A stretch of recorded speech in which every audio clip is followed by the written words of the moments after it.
رزق میں برکت کا ایک بہت بڑا ذریعہ شکر ہے۔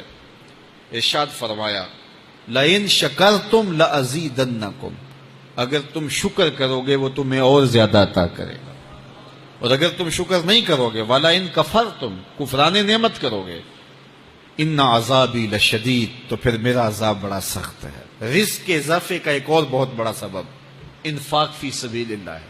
اللہ فرماتا ہے جو تم خرچ کرتے ہو تو جو چیز تم نے نکال دی اس کی جگہ اللہ تمہیں اور عطا کر دیتا ہے۔ بعض اوقات ہمارا یہ ہوتا ہے کہ کوئی آدمی مالی بحران میں آ گیا تو وہ کرتا کیا ہے کہ جو راہ خدا میں دینے کا کھاتا تھا پہلے اسے کلوز کرتا ہے، یہ فلاں مدرسے کو دیتے ہو یہ بھی بند کر دو، یہ مسجد کو دیتے ہو یہ بھی بند کر دو، یہ فلاں غریب کو دیتے ہو یہ بھی بند کرو، حالات ٹائٹ ہو گئے ہیں۔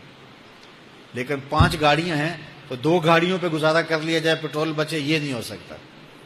گھر کے لچھن وہی ہیں، لیکن بند کہاں سے کیا؟ جہاں سے رزق آنا تھا۔ ہمیں تو یہ حکم دیا ہے جب رزق تنگ ہونے لگے صدقہ دے کے رب سے کاروبار کر لو، صدقے سے تمہارے رزق میں اضافہ ہوگا۔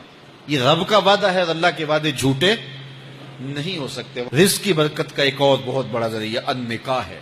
فرمایا اگر تم نکاح کرو گے، تم فقیر ہو وہ تمہیں غنی کر دے گا۔ لوگ کہتے ہیں بچہ پیروں پہ کھڑا ہو لے تو پھر نکاح کریں گے، اللہ کہتا ہے تم نکاح کرو ہم پیروں پہ کھڑا کر دیں گے۔ ہمارا فلسفہ اپنا ہے، اس کا حکم اپنا ہے۔ وہ کہتا ہے ابھی تو یہ اپنے لیے نہیں کماتا تو جو آئے گی اس کو کہاں سے کھلائے گا؟ میاں جس نے آنا ہے اس نے اپنا رزق لے کے آنا ہے۔ تو بچوں کی شادیاں کرو، اگر وہ جوان ہو گئے رزق نصیب ہوگا۔ اپنے اہل خانہ کو نماز کے حکم دینے سے رزق بڑھتا ہے، چونکہ جو صبح کا وقت ہوتا ہے یہ رزق کے بٹنے کا وقت ہوتا ہے، اور جس گھر میں صبح کے وقت لوگ سوئے ہوئے ہوتے ہیں وہاں بے برکتیاں ہوتی ہیں۔ تو طلوع فجر سے لے کر کے طلوع آفتاب تک اپنی اولاد کو، بیوی کو، بچوں کو نہ سونے دیں۔ اس وقت رزق بٹنے کے لمحے ہوتے ہیں۔ کثیر دعائیں مانگیں، تلاوت کلام مجید پڑھیں، اور نماز فجر مرد حضرات مسجدوں میں جا کے باجماعت ادا کریں، اور گھروں میں جو ہے وہ بیٹیاں بہنیں مصلے بچھا لیں تو اللہ کی رحمتوں کا نزول ہوگا۔ اب ایک حدیث میں رزق کے اضافے کا ایک اور نسخہ ارشاد کیا گیا۔ میرے حضور نے فرمایا جو شخص یہ چاہتا ہے کہ اس کے رزق میں برکتیں ہو اور اس کی عمر میں اضافہ ہو تو وہ اپنے رشتہ داروں کے ساتھ سلوک اچھا کرے۔ رشتہ داروں کے ساتھ اگر اچھا سلوک کرو گے تو پھر تمہارے رزق میں برکت ہو۔ غریب ہیں تو ان کی مدد کرو، ان کی بیٹیوں کی شادیاں اپنے ذمے لے لو اگر اللہ نے آپ کو وسعت دی ہے، ان کی پریشانیاں بانٹ لو، ان کا قرضہ ہے تو اتارنے کی کوشش کرو، ان کو مشکلات سے نکالنے کی کوشش کرو۔ تم ان کو مشکلات سے نکالو گے، اللہ تمہیں مشکلوں سے نکالے گا۔ تمہارے رزق میں بھی برکتیں ہوگی اور تمہارے مال میں بھی برکتیں ہوں گی۔ فرمایا بہتر صدقہ وہ ہے جو ناراض غریب رشتہ دار کو دیا جائے۔ اگر وہ پھنس گیا ہے، مجبور ہے، ناراض ہے، تو اس کو اگر دیں گے تمہارا نفس اس میں شامل نہیں ہوگا، تو یہ افضل صدقہ ہے جو ہر صورت میں قبول ہی قبول ہے۔